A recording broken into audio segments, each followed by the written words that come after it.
உடம்புல நோய்கள் ஏற்படுதுன்னா அதுக்கு 3 பெரிய காரணங்கள். ஒன்று ஆத்தியாத்மிகம், இன்னொன்று ஆதி பௌதிகம், மூணாவது ஆதி தெய்வீகம். ஆத்தியாத்மிகம் அப்படிங்கிறது நம்முடைய வாழ்வியல் முறையில் நம்ம சாப்பிடக்கூடிய உணவு, நம்மளுடைய தினசரி வாழ்வியல் முறை, லைஃப் ஸ்டைல், இதெல்லாம் நமக்கு நோய்களை எப்படி கொண்டு வருதுன்னு சொல்லி கொடுக்கறது தான் நமக்கு நோய்கள் வருவதை பற்றி சொல்வது ஆத்தியாத்மிகம். இது வெறும் உடல் சார்ந்தது, மனம் சார்ந்தது. நிறைய பேர் சொல்லுவாங்க இல்லையா, எனக்கு ஏன் சர்க்கரை நோய் வந்தது, எனக்கு ஏன் புற்றுநோய் வந்தது, எனக்கு சிகரெட் குடிக்கிற பழக்கம் இல்லை, குடிப்பழக்கம் இல்லை, அசைவம் சாப்பிட்றதில்ல, நான் காலையில் மாலையில் எல்லா வேலையும் சந்தி கரெக்டாக பண்ணுறேன், என்னோடய கர்மாக்கள் நித்திய கர்மாக்கள் பண்ணுறேன், இருந்தாலும் எனக்கு ஏன் புற்றுநோய் வந்ததுன்னு கேட்கும் இல்லையா. இதுக்கு பேர் தான் ஆதி தெய்வீகம்னு பேர். இன்றைக்கி உலகத்தில் நம்ம வெறும் மருந்தை சாப்பிட்டு உடம்பில் ஏற்படுகின்ற நோய்களை குணப்படுத்துவதற்கு பதிலாக நாட்பட்ட நோயோடு நம்ம போராடும்போது, ஒரு அல்சர் நோய் தான், சாதாரண நோய் தான், உயிர்கொல்லி நோய் கிடையாது, ஆனால் அதோட 15 வருஷம் 20 வருஷம் போராடுறவங்க இருக்காங்க. ஸோ அந்த மாதிரி இருக்கவங்களுக்கான சிறப்பு சிகிச்சை தான் இந்த தெய்வ விபாஷ சிகிச்சை. என்கிட்ட நிறைய மூளை பாதிக்கப்பட்ட குழந்தைகள் நிறைய பேர் வருவாங்க. ஆட்டிசம் சொல்லக்கூடிய நோயில், ஹைப்பர் ஆக்டிவ் நோயில், செரிப்ரல் பால்சி இருக்கக்கூடிய நோய்கள். இப்போ அந்த குழந்தைகளுக்கு இந்த ஸ்பெஷாலிட்டி ஹீலிங், ஸ்பிரிச்சுவல் ஹீலிங் தான் நான் பொதுவாகவே ரெக்கமெண்ட் பண்ணுவேன். அதில் இன்டெக்ரல் பார்ட் ஆஃப் ஹீலிங் என்னன்னு பார்த்தீங்கன்னா, காலையில் எழுந்த உடனே அந்த குழந்தைக்கு விஷ்ணு சஹஸ்ரநாமம் கேட்கணும். இரவு முழுவதும் அந்த குழந்தை இருக்கக்கூடிய அறையில் லலிதா சஹஸ்ரநாமத்தை நம்ம போட சொல்லுவோம். ஒரு 3 months அந்த ரொட்டீன் ஆன பிறகு அந்த குழந்தைங்க கண்களை பார்த்து பேச ஆரம்பிப்பாங்க. டெய்லி ராத்திரி ஒரு 10 மணிக்கு நெஞ்சு பக்கத்தில் எனக்கு வலி வருது, எனக்கு ஹார்ட் அட்டாக் வர மாதிரி வேர்வை வருது, அப்படியே படபடப்பாக இருக்குது, எனக்கு ஹார்ட் அட்டாக்கே வந்துருச்சு அப்படின்னு தினசரி ஹாஸ்பிட்டலுக்கு நைட்டில் ஓடுவாங்க. நீங்கள் இசிஜி எடுப்பாங்க, எக்கோ எடுப்பாங்க, ஆன்ஜியோகிராம் கூட பண்ணிடுவாங்க, எல்லாம் பண்ணிடுவாங்க, பர்ஃபெக்ட்லி நார்மல். கடைசியில் டாக்டர் என்ன பண்ணுவாங்க, இது ஒரு மனநோய், அதனால் இவருக்கு ஒரு மருந்து கொடுத்து தூங்க வைங்க அப்படிம்பாங்க. ஆனால் உண்மையிலே பார்த்தீங்கன்னா அந்த மாதிரி இருக்கவங்களுக்கு மருந்துகளை காட்டிலும் வெறும் கந்தசஷ்டி கவசத்தை போட்டு ராத்திரியில் கேட்டாங்கன்னா அவங்களுக்கு அந்த நைட் பீஸ்ஃபுல்லாக இருக்கும்.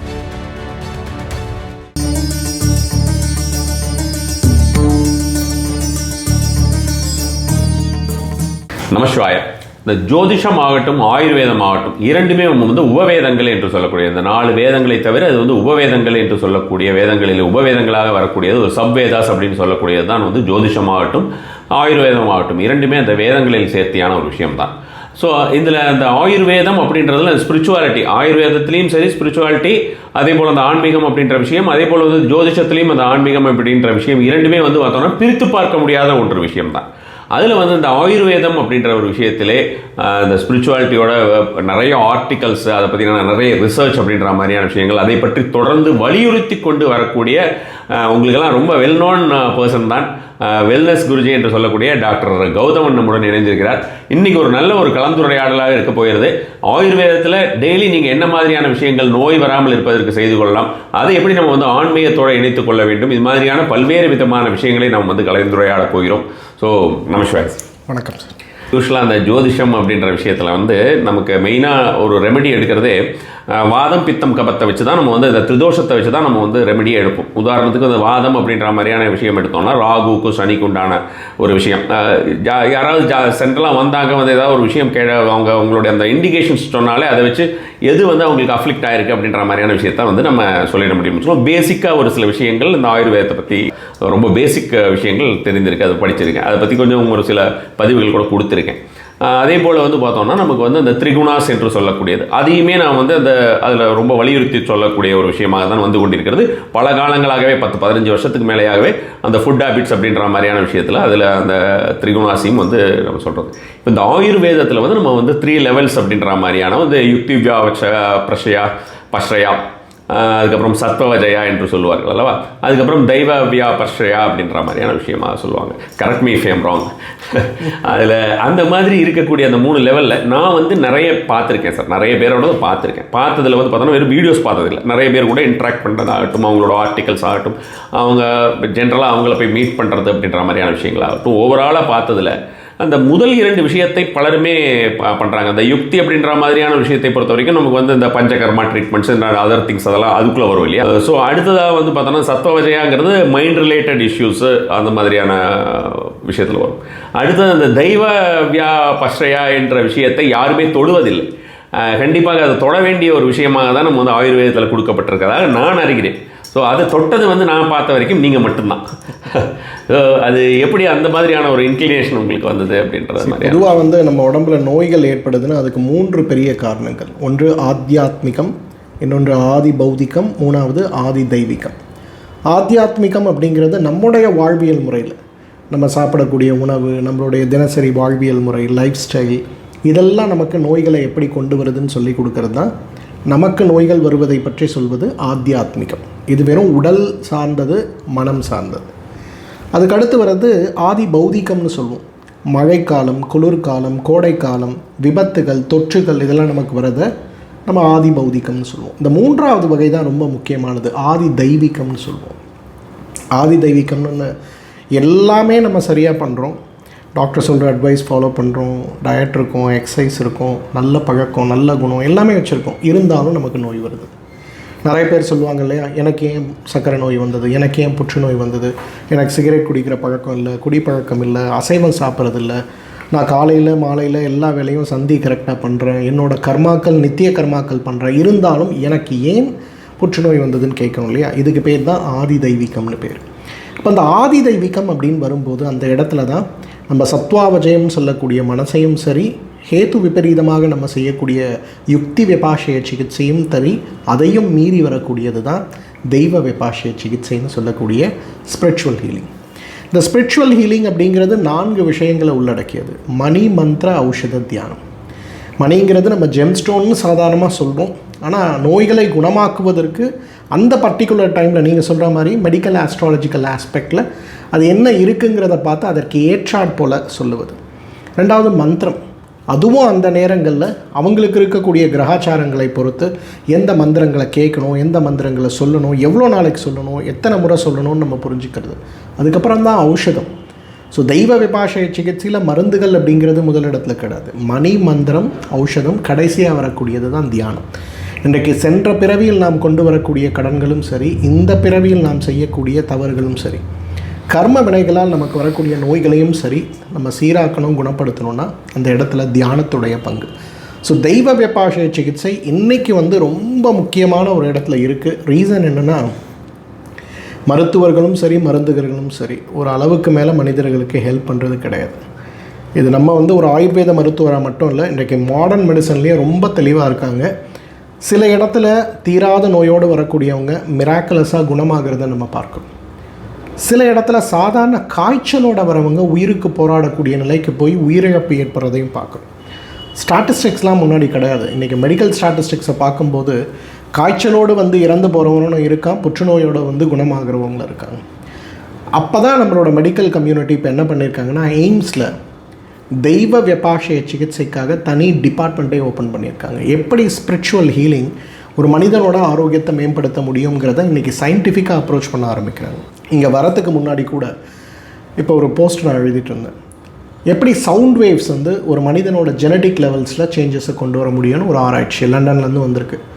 அதோட அப்ஸ்ட்ராக்ட் படிக்கும்போது அவ்வளோ அழகாக இருக்குது. மகாமிருத்யுஞ்சய மந்திரத்தை நம்ம கேட்கும்போது நம்ம பாடியில் இருக்கக்கூடிய 190 ஜீனில் என்ன சேஞ்சஸ் வருதுன்னு சொல்லக்கூடிய ஒரு சின்ன ஒரு அப்ஸ்ட்ராக்ட்.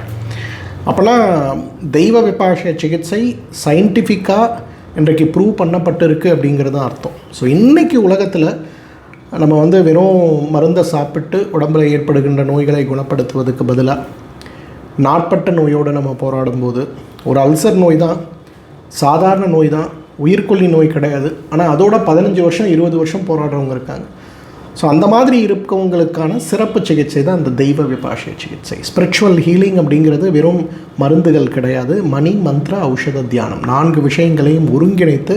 இன்றைக்கி எப்படி நீங்கள் ஆஸ்ட்ராலஜியில் ஒருத்தரோட ஜாதகத்தை பார்க்கும்போது அவர்களுடைய ஆயுள்லேருந்து எல்லாத்தையும் கணிக்க முடியுமோ, அவங்களுக்கு நடக்கக்கூடிய நல்லது கெட்டதை எப்படி புரிஞ்சு அவர்களுக்கு சொல்ல முடியுமோ, அதே போல் அவங்களோட ஹீலிங்க்கு உதவி செய்யக்கூடிய ஒரு கம்ப்ளீட் சயின்ஸ் தான், ஒரு டிபார்ட்மெண்ட் ஆஃப் சயின்ஸ் தான் தெய்வ விபாஷய சிகிச்சை. இப்போ நீங்கள் வந்து ஜென்ரலாகவே உங்களுடைய ஒரு சில ஆர்டிகல்ஸில் பார்க்கும்போது இந்த சவுண்ட் ஹீலிங் பற்றி இப்போ நீங்கள், அதாவது நான் கேட்க வந்தேன், அதுக்குள்ளே நீங்களே அதை பற்றி இது பண்ணீங்க. இந்த சவுண்ட் ஹீலிங் பற்றியான விஷயங்கள், அது நம்ம நாத பிரம்மம்னு சொல்லுவோம் இல்லையா? ஸோ ஸோ இப்போ அந்த நாத பிரம்மம் அப்படின்னு சொல்லக்கூடியது அந்த ஒரு விஷயத்தில் நம்ம ஜென்ரலாகவே நான் சொல்லக்கூடிய ஒரு என்னுடைய ஃபாலோவர்ஸ்க்கு சொல்லக்கூடியது என்னென்னா, மந்திரங்கள் சொல்ல முடியவில்லை என்றாலும் அதை விட்டு விடாதீர்கள். கேட்பதுங்கிறது ரொம்ப ரொம்ப முக்கியமான ஒரு விஷயம். அது பல்வேறு விதமான ஒரு சக்ரா ஹீலிங் அப்படின்ற மாதிரியான விஷயமாக கூட சொல்லலாம். நம்ம ஜென்ரலாக ஒரு 7 சக்ராஸ்ன்னு சொல்கிறோம். ஓவராலாக அது வந்து மோர் தென் 7 சக்ராஸ், அரௌண்ட் 144 சம்திங் சொல்கிறாங்க. ஸோ அது மாதிரியான விஷயமாக கேட்குறதுங்கிறது ரொம்ப முக்கியம். அப்படிங்கிறது கேட்குறத பற்றியே வந்து சொல்லியிருக்கு. அப்போ அந்த கேட்குறதுங்கிறது அதுக்கு வந்து ரொம்ப நல்ல ஃபோக்கஸோடு கேட்கணும் அப்படின்ற மாதிரியான விஷயமா, அது சும்மா போட்டு விட்டுட்டு நம்ம வேலையை பார்க்குறது அப்படின்றது இல்லாமல் அதை ஃபோக்கஸோடு கேட்குறதுல வந்து நல்ல ஒரு மாறுதல் வரும் அப்படின்ற மாதிரியான விஷயமா. இல்லை சார், பொதுவாகவே வந்து அதை நம்ம தெரிஞ்சு கேட்குறோம், தெரியாமல் கேட்குறோம், புரிஞ்சு கேட்குறோம், புரியாமல் கேட்குறோம், எதுவுமே தேவையில்லை. அந்த சப்தங்கள் இருக்கக்கூடிய அறையில் நீங்கள் இருந்தாலே போதும். என்கிட்ட வந்து நிறைய மூளை பாதிக்கப்பட்ட குழந்தைகள் நிறைய பேர் வருவாங்க. ஆட்டிசம் சொல்லக்கூடிய நோயில், ஹைப்பர் ஆக்டிவ் நோயில், செரிப்ரல் பால்சி இருக்கக்கூடிய நோய்கள். இப்போ அந்த குழந்தைகளுக்கு வந்து இந்த ஸ்பெஷாலிட்டி ஹீலிங், ஸ்பிரிச்சுவல் ஹீலிங் தான் நான் பொதுவாகவே ரெக்கமெண்ட் பண்ணுவேன். அதில் இன்டெக்ரல் பார்ட் ஆஃப் ஹீலிங் என்னன்னு பார்த்தீங்கன்னா, காலையில் எழுந்தவுடனே அந்த குழந்தைக்கு விஷ்ணு சஹஸ்ரநாமம் கேட்கணும். இரவு முழுவதும் அந்த குழந்தை இருக்கக்கூடிய அறையில் வந்து லலிதா சஹஸ்ரநாமத்தை நம்ம போட சொல்லுவோம். ஒரு 3 months அந்த ரொட்டீன் ஆன பிறகு அந்த குழந்தைங்க கண்களை பார்த்து பேச ஆரம்பிப்பாங்க.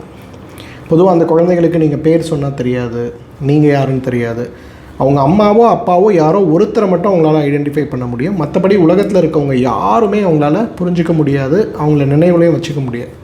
ஆனால் அந்த குழந்தைகளுக்கு லலிதா சஹஸ்ரநாமம் கேட்க கேட்க கேட்க அவங்களுடைய ஞாபக சக்தி, அண்டர்ஸ்டாண்டிங், நம்ம பேசுகிறத புரிஞ்சுக்கிறது, சில குழந்தைகள் ஒரு 1 year டைமில் பேசவே ஆரம்பிப்பாங்க. ஸோ இந்த இடத்துல மருந்துகள் போய் பெரிய அளவில் உதவி செய்தானா கிடையாது. அப்போ அந்த குழந்தைக்கு அந்த பாஷையே தெரியாது. ஆனால் அந்த குழந்தை அந்த ஒலி, அந்த அதிர்விலையில் வந்து எக்ஸ்போஸ் ஆகும்போது இந்த குழந்தையோட பிரெயின் டியூன் ஆகிறத நம்ம பார்க்க முடியுது.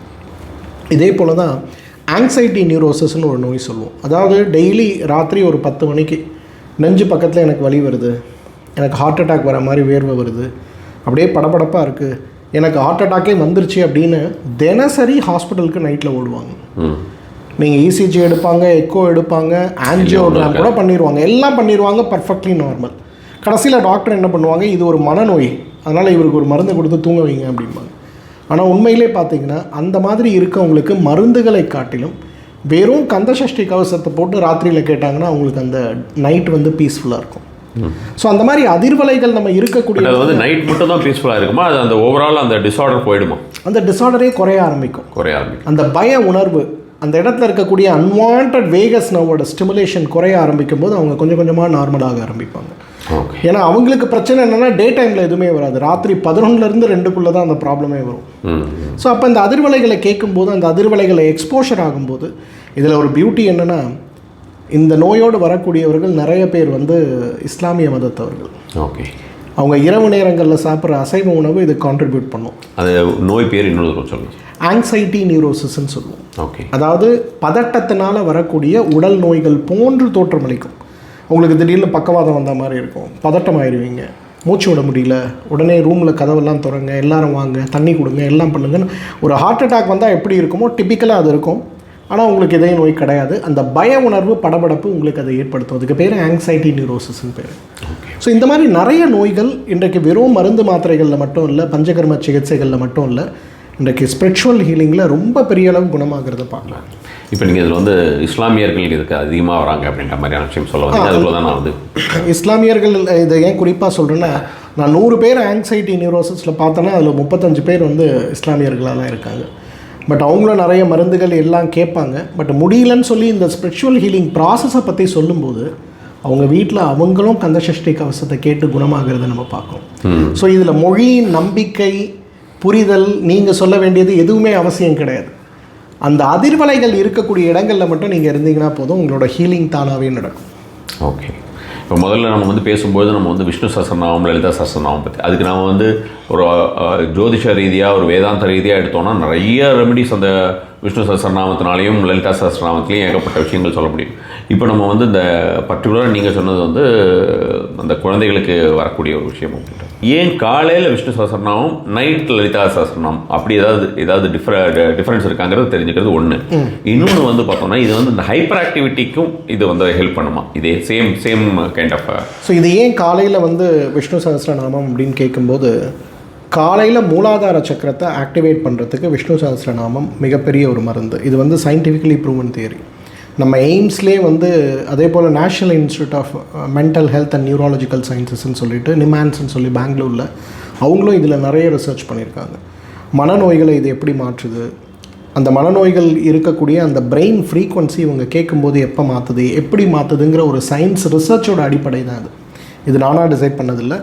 அந்த ரிசர்ச் டேட்டாவை நம்ம எடுத்து பார்க்கும்போது காலை நேரங்களில் விஷ்ணு சஹஸ்ரநாமம், அதே போல் லலிதா சஹஸ்ரநாமம்ங்கிறது இரவு நேரங்களில் அப்படிங்கிறது ராத்திரி நீங்கள் படுத்ததுலேருந்து காலையில் வரலாம் அது ஓடிக்கிட்டே இருக்கும். ஸோ இதை பண்ணும்போது பெரிய சேஞ்ச் வருது. அதே போல் இது வந்து வெறும் குழந்தைகளுக்காக மட்டும் கிடையாது, பெரியவர்களுக்கும் கூட தான். நம்ம எல்லாருக்கும் ஆட்டிசம் மட்டும் கிடையாது. இன்றைக்கி வந்து நமக்கு இருக்கக்கூடிய பய நோய்கள், பதட்ட நோய்கள், சிலர்லாம் நீங்கள் பார்த்துருப்பீங்க, அவங்களோட கிரகாச்சாரங்கள் படி பார்த்தீங்கன்னா ஒரே தப்பை திருப்பி பண்ணிகிட்டே இருப்பாங்க. ஸோ அந்த பேட்டர்ன்ஸ்லேருந்து வெளியில் வர்றதுக்கு பைப்போலார்னு சொல்லக்கூடிய ஒரு நோய். ஒரு மனிதன் வந்து பார்த்திங்கன்னா ஒரு டைமில் சாதாரணமாக நல்லா பேசுவார், அடுத்த 5 நிமிஷத்தில் அவரோட அடுத்த மனநிலைக்கு அவர் போகும்போது அவரே ரொம்ப விகாரமாக கோபமாக சண்டை போட ஆரம்பிப்பார். இது நிறைய பெண்கள் மன அழுத்தத்தோடு இருக்கக்கூடிய புழுங்கி கொண்டு இருக்கக்கூடிய பெண்களுக்கு பைப்போலார் நிறைய வரும். ஹைலி இன்டலெக்டாக இருக்கக்கூடிய ஆண்கள் நிறைய பேர் வெளியில் பார்க்கும்போது அவங்கள எல்லாம் தங்கம் வெள்ளின்னு சொல்ல அளவுக்கு இருப்பாங்க. ஆனால் வீட்டுக்குள்ளே போனாங்கன்னா ஒரு சைக்கோ மாதிரி வீட்டில் இருக்கக்கூடிய குழந்தைகளை பெண்களை பயங்கரமாக டார்ச்சர் பண்ணுவாங்க. இந்த பைப்போலார் நோய்க்கும் இந்த லலிதா சஹஸ்ரநாமம் மிகப்பெரிய அளவில் உதவி செய்கிறது நாங்கள் பார்க்குறோம். ஓகே. ஸோ அந்த மாதிரி மந்திரங்கள் வந்து 2 விஷயத்தில் நம்ம பண்ணுறது. ஒன்று மெடிக்கல் ஆஸ்ட்ராலஜிக்கலாக அவங்கள புரிஞ்சு உங்களை மாதிரி இருக்கவங்க பெரியவங்க அட்வைஸ் பண்ணக்கூடிய ஒரு வகையான ட்ரீட்மெண்ட்டு. மெடிக்கலாக நாங்கள் ரிசர்ச்சில் என்ன கண்டுபிடிச்சோமோ அதை வந்து சொல்லக்கூடியது. ஆனால் எப்படி இருந்தாலும் இன்றைக்கு தெய்வ வெப்பாஷய சிகிச்சை இல்லாமல் அடுத்த தலைமுறைக்கு வரக்கூடிய நோய்கள் எல்லாம் இன்றைக்கு நம்ம கட்டுப்படுத்தவே முடியாது. அதுதான் வந்து இருக்குது. இது வந்து இந்த ஆயுர்வேதத்தில் இப்போ நீங்கள் இந்த 3 லெவல்ஸ் 3 லெவல்ஸ் சொல்லியிருக்கீங்க. இப்போ இந்த இதில் வேறு எந்தெந்த மாதிரியான விஷயங்கள் எல்லாம் நம்ம வந்து உங்களுடைய ஒரு அனுபவத்திலேயோ அல்லது நம்ம ஜென்ரலாக இப்படி இருக்கலாம் அப்படின்றது என்னென்ன விஷயங்கள் ரெகுலராக நம்ம வந்து செய்யக்கூடியது, என்னென்ன டிசீசஸ் கண்ட்ரோலிங் கேட்குறேன் நான். மெயினாக வந்து ஹெல்த்தை பாதுகாத்துக் கொள்வதற்கு இதே இந்த தெய்வ சிகிச்சை மூலமாகவே என்னென்ன விஷயங்கள், அது ஒன்று எனக்கு தெரிஞ்சுக்கணும்னு விருப்பப்படுறேன்.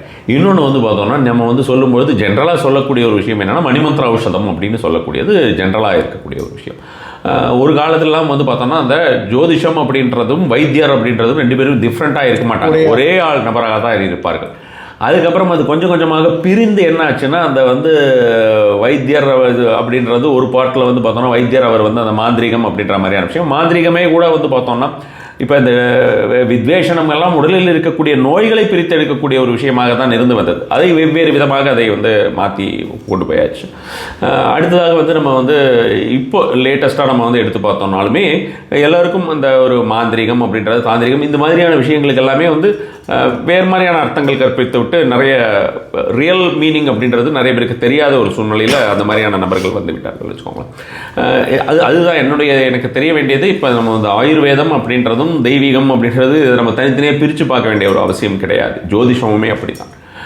அதில் நம்ம என்னென்ன மாதிரியான விஷயங்களுக்கெல்லாம் நீங்கள் கொண்டு போகிறீங்க. நான் இப்போ கேட்ட மாதிரி அந்த மணிமந்திர ஔஷதம்னு சொல்கிறதோட நீங்கள் ஒரு எக்ஸ்ட்ராவாக தியானம் அப்படின்ற ஒரு விஷயத்தையும் சொல்லியிருக்கீங்க. ஸோ இப்போ தியானம் அப்படின்ற மாதிரியான விஷயம் வந்து அனைவருக்குமே கண்டிப்பான முறையில் தேவை. அது இந்த மணிமந்திர ஔஷதத்தோட தியானம் அப்படின்றது நீங்கள் அதை சேர்த்து கொடுக்குற மாதிரியான விஷயமாக சொல்லும்போது இன்கேஸ் உங்களிடம் வரக்கூடிய நபர்களுக்கு அந்த தியானம் அப்படின்ற விஷயத்தை நீங்கள் மேண்டேட்ரி அப்படின்ற மாதிரியான ஒரு விஷயமா சொல்கிறீங்களா, இல்லை டிபெண்ட்ஸ் அப்பான் தி டிசீசஸ் அப்படியா? பொதுவாக வந்து இன்றைக்கி டிசீஸையே நம்ம 3ஆக பிரிக்கலாம். ஒன்று வந்து ப்ரிவென்ஷன், லேசான நோய்கள் இருக்குது, நோயை குணப்படுத்துறதுக்கு வரக்கூடியவங்க. 2வது க்யூர், ஒரு நோய் பெருசாகவே இருக்குது அதை குணப்படுத்த வரவங்க. 3வது குணப்படுத்த முடியாத நோய்களில் நாட்பட்ட நோய்களில் அவதிப்படுறவங்க. இப்போ முதல்ல அந்த ப்ரிவென்ஷன் அந்த அப்படின்னு இருக்கவங்க எல்லாருக்கும் நம்ம வந்து பொதுவாக சொல்லக்கூடியது எண்ணெய் தேய்த்து குளிங்க, நிறைய தண்ணி குடிங்க, நிறைய காய்கறி சாப்பிடுங்க, டெய்லி ஒரு நாளைக்கு 5000 அடியாவது நடக்க முயற்சி பண்ணுங்கள், நல்ல தூங்கத்துக்கு முயற்சி பண்ணுங்கள், பொய் சொல்லாதீங்க, தேவையில்லாத பொருட்களை வாங்கி திணிக்காதீங்க, சாப்பிடாதீங்க, கெட்டதுன்னு தெரிஞ்சோம் செய்யாதீங்க, தப்பு செஞ்சால் மன்னிப்பு கேட்க பழகுங்க, பிரக்ஞாபராதத்தை அதிகப்படுத்தி உடம்புக்குள்ள நோய்களை கொண்டு வராதிங்க. இதெல்லாம் ப்ரிவென்ஷன் ஆஸ்பெக்ட், ஒரு தினச்சரியமாக இருக்கக்கூடியது, நம்ம எல்லாருக்கும் உள்ளது பொதுவான நியதி. க்யூர்னு வரும்போது நோய்களை அகெயின் நாங்கள் 3ஆக பிரிப்போம். அந்த நோய்களுடைய தன்மையை பொறுத்து சமணம், சோதனம், காயகல்பம்னு 3 வகையான சிகிச்சைகள். இப்போ சமண சிகிச்சைனா இன்றைக்கி நமக்கு ஒரு காய்ச்சல் வருது, தலைவலி வருது, சளி பிடிக்குது, அதுக்காக நாம் எடுக்கக்கூடிய மருந்துகள் சமண சிகிச்சையில் கொடுப்போம். சோதனம் அப்படிங்கிறது ஒரு நோயோடு நம்ம 2 வருஷம் 3 வருஷம் போராடுறோம். இப்போ ஒரு மூட்டு வலி வருது, அந்த டாக்டரை பார்க்குறோம், இந்த டாக்டரை பார்க்குறோம். இப்போ மூட்டு வலி 2 வருஷம் 3 வருஷம் நம்மளை கஷ்டப்படுத்தும் போது அந்த இடத்துல இருக்கக்கூடிய கழிவுகளை நீக்கி உடம்பை புதுப்பிக்கிறதுக்கு நம்ம முயற்சி பண்ணுறோம். இது சோதனம். காயகல்பம் அப்படிங்கிறது நாட்பட்ட நோயாக வரும்போது, இப்போ கோவிட் நம்மளில் நிறைய பேருக்கு வந்து போச்சு. சிலருக்கு அறிகுறிகளே கிடையாது, ஆனால் சிலருக்கு அவங்க ஐசியூக்கு போட்டு திரும்ப வர அளவுக்கு அவங்களுக்கு நோயை உருவாக்குச்சு. அவர்களுக்கு நம்ம காயகல்பம், பலவீனம் அடைந்திருக்கக்கூடிய உறுப்புகளையும் உடம்புடைய சக்தி ஓட்டங்களையும் சீராக்கி அவங்களோட நுரையீரலையோ அல்லது பாதிக்கப்பட்டிருக்கக்கூடிய உறுப்புகளையோ மீண்டும் இயல்பு நிலைக்கு கொண்டு வரக்கூடிய சிகிச்சை காயகல்பம். ஸோ இந்த 3 வகை, அந்த சமணம், சோதனம், காயகல்பம் வரும். இந்த 3rd கேட்டகரி வரவங்க தான் எந்த காரணத்தினால நோய் ஏற்படுதுங்கிறது புரியாமல், என்ன செய்தால் பித்தம் தீருங்கிறது தெரியாமல் எல்லா வகையான ட்ரீட்மெண்ட் எடுத்தாலும் குணமாக்கவே முடியவில்லை அப்படிங்கிற சிரமத்தில் இருக்கவங்க தான் இந்த ஸ்பிரிச்சுவல் ஹீலிங்க்கு வரணும். எல்லாருக்கும் அது அவசியம் கிடையாது. ஆனால் தியானம்ங்கிறத என்னுடைய அனுபவத்தில் நான் சொல்கிறது எல்லாருமே கற்றுக்கிட்டா நல்லது.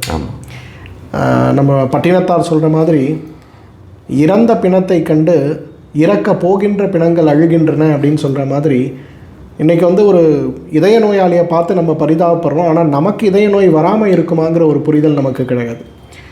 அதனால் வந்து நம்ம எல்லாரும் தியானம் பண்ணணும். தியானம்ங்கிறது இன்றைக்கு நம்ம எல்லாரும் கல்ச்சுரலாக நம்மளோட லைஃபோட ஒரு பகுதியாக கொண்டு வரணும். இன்றைக்கெல்லாம் மன அழுத்தம் அப்படிங்கிறது ஒரு பள்ளிக்கூடத்துக்கு போகிற குழந்தைகளிலிருந்து பெரியவங்க வரலாம் நம்ம எல்லாருக்குமே இருக்குது. அப்போ அதை நம்ம மாற்றி ஒரு ஆரோக்கியத்தை கொண்டு வரணும் அப்படின்னும் போது நிச்சயமாக தியானம் அப்படிங்கிறது இன்டெக்ரல் பார்ட்டாக இருந்தால் மட்டும்தான் அது சரியாக இருக்கும். அதே போல் கலாச்சாரமாக நம்ம எந்த மதத்தை சார்ந்தவர்களாக இருந்தாலும் கலாச்சாரமாக நம்முடைய மத கொள்கைகள் என்ன சொல்கிறதோ அது முதல்ல கேட்கணும். காலையில் நம்ம வந்து பிரம்ம முகூர்த்தத்தில் எழுந்துக்கிறதுலேருந்து, தினச்சரியை செஞ்சு உடம்பை சுத்தப்படுத்துறதுலேருந்து, ஒவ்வொரு காலநிலைக்கு ஏற்றாற்போல் கோடைக்காலம், குளிர்காலம், மழை காலத்தில் என்ன சாப்பிட்ணும் சாப்பிடக்கூடாதுங்கிறதுலேருந்து முறையான வழிமுறையோடு நம்மளை வச்சுக்கிட்டோம்னா, இன்றைக்கி இதிகாசங்கள் புராணங்கள்னு நிறைய விஷயத்தை நம்ம சொல்கிறோம். அதில் சொல்லக்கூடிய ஒவ்வொரு விஷயமுமே நம்முடைய ஆரோக்கியத்துக்காகத்தான், நம்முடைய ஆன்மீக ஆரோக்கியத்துக்காகவும் சேர்த்து தான். இப்போல்லாம் அந்த ஆன்மீகங்கிற வார்த்தை போயிட்டு வெறும் உடம்பு மட்டும்தான் பார்க்குறோம், மனசை பார்க்குறது கூட ரொம்ப குறைவு. உடல், மனம், ஆத்மான்னு சொல்லக்கூடிய 3 விஷயத்தையும் நம்ம சீராக்கணும்னா அங்கே தியானத்துடைய பங்கு அளப்பரியது. ரொம்ப சிறப்பாக இருந்தது. இன்னும் நீங்கள் மென்மேலும் நிறைய ரிசர்ச்சஸ் எல்லாம் பண்ணணுங்கிறது என்னுடைய ஒரு ஆவல். எனக்கு மட்டும் கிடையாது, நிறைய பேர் அது மாதிரியான ஒரு ஆர்வலர்கள் இருப்பார்கள். ஸோ நிறைய அது மாதிரியான ரிசர்ச் பண்ணுங்கள், நிறைய விஷயங்கள் கொடுங்க. இன்னும் ஸ்பிரிச்சுவாலிட்டி என்ற ஹீலிங் அப்படின்றத வந்து இது 2ம் கலப்பது, அந்த ஆயுர்வேதம் அப்படிங்கிறது கலந்து சொல்வது அப்படின்றது வந்து பார்த்திங்கன்னா கண்டிப்பாக மென்மேலும் ரொம்ப தலை தோங்க வேண்டிய ஒரு விஷயம் இப்போ இருக்கக்கூடிய காலகட்டத்தில். அதனால் இன்னும் அதிகமாக நீங்கள் செய்ய வேண்டும் அப்படின்றது ஒரு என்னுடைய விஷயம் சார். நிச்சயம். நமஸ்காரம். நன்றி சார்.